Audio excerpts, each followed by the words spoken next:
Bienvenue à la Galerie d'art de Sudbury. En ce moment, nous exposons des œuvres de la série Christophe Colomb de Carl Beam, réalisée au début des années 1990. Beam a créé cette collection à la veille du 15e de l'arrivée de Colomb en Amérique du Nord afin d'attirer l'attention sur la sous-représentation des vérités autochtones dans la conception largement eurocentrique du passé au Canada. La série est une présentation unique de la chronologie de l'Amérique du Nord avec des références photographiques de personnages et d'événements historiques autochtones et non autochtones. Carl Beam était un artiste ojibwé très important, surtout connu pour son travail contemporain de gravure et de collage en technique mixte. Né en 1943 dans la Première Nation de Chigang sur l'île Manitoulin en Ontario, il est l'aîné d'une famille de 9 frères et sœurs. À l'âge de 10 ans, il a été retiré de sa famille et envoyé au pensionnat Garnier à Spanish, Ontario. Pendant 5 ans, Beam a fait face aux sévères abus émotionnels et physiques qui prévalaient dans ces institutions jusqu'à son évasion permanente en 1958. Il a ensuite obtenu son diplôme en beaux-arts à l'Université de Victoria en 1974 et a poursuivi ses études supérieures à l'Université de l'Alberta. Grâce à ce diplôme et à son talent créatif, Beam a transformé son expérience en œuvre d'art. Il est devenu artiste à plein temps à la fin des années 1970.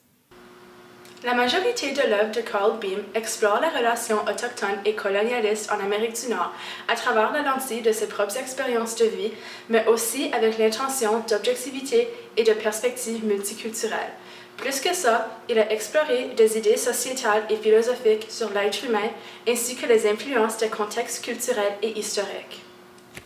Beam est reconnu pour son style personnel unique qui diffère du style traditionnel de l'école Woodland le plus souvent associé aux œuvres d'art Anishinaabe.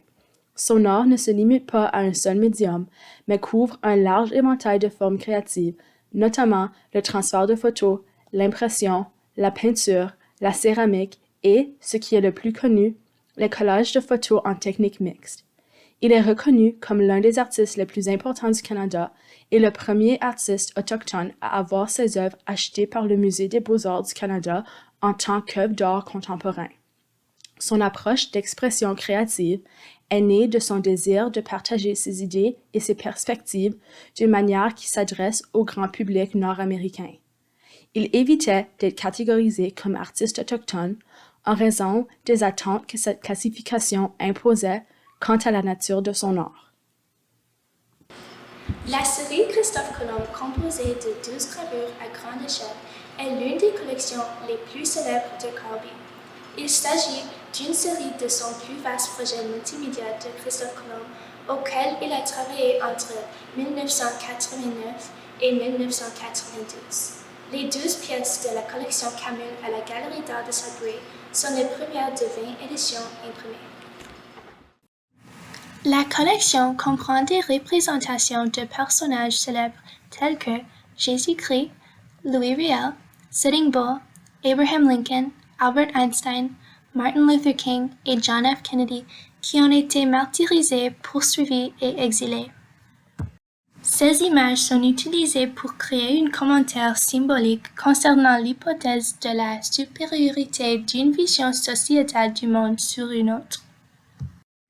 Il a vu dans la célébration du 15 centenaire du jour de Christophe Colomb une occasion de réévaluer l'histoire, plaçant le spectateur dans la position inconfortable des témoins de son récit plus précis du colonialisme en Amérique du Nord, une période qui a façonné et dominé le monde pendant les 500 années précédentes.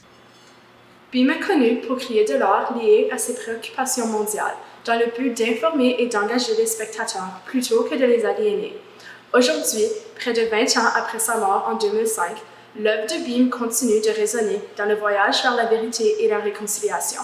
La série Christophe Colomb déconstruit les idées préconçues et reconstruit de nouvelles compréhensions et appréciations en combinant des visions qui paraissent contrastées et incommensurables dans une tension artistiquement dynamique.